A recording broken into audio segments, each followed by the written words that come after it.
Players are putting pressure on the ATP and WTA after being left with long-term injuries. The ATP and WTA tours have come under fire for killing tennis players' bodies.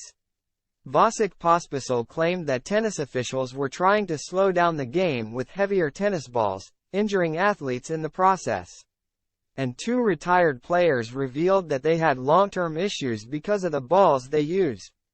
The US Open has been without some big names this year as some of the sports stars remain sidelined due to injury.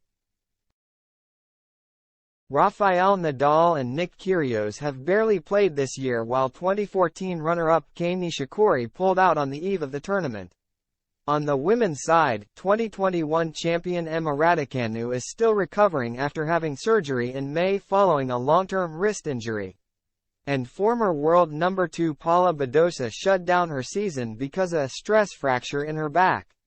The tennis tour are now facing pushback from several current and former players who believe their decisions are causing the physical issues.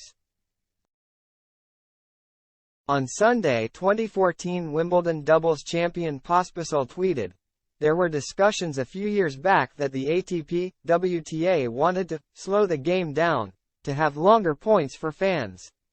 The balls have been getting incrementally heavier and surprise surprise, it's killing our bodies.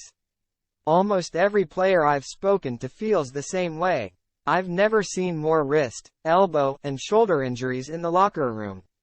If these changes to the ball don't start getting reversed, it's only going to get worse. Please start listening at ATP Tour at WTA Tour. Player injuries are bad for you too." The Canadians' colleagues have been flocking to share their agreement, as several players admitted that the heavier tennis balls gave them long-term injury problems.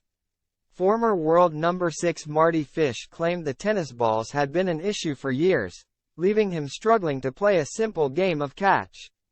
"This can't be more spot on," the retired American star said. "I struggled with my arm every day because of the different weight of the balls week to week. Need 15 minutes to warm my arm up now just to play catch with my son."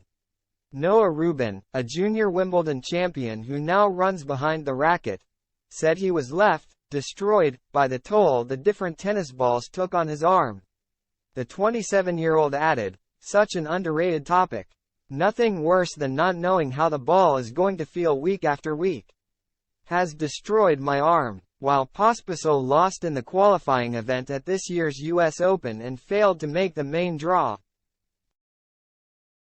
The former world number 25 is well aware of the issues he and his fellow players face. In 2020, he co-founded the Professional Tennis Players Association with Novak Djokovic. And their calls for lower-ranked colleagues to be given better financial security were recently answered by the ATP, who introduced a new minimum wage-style system for players in the world's top 250. With Pospisil now causing a stir over the heavy tennis balls, he will be hoping that the tennis tours once again listen and take action.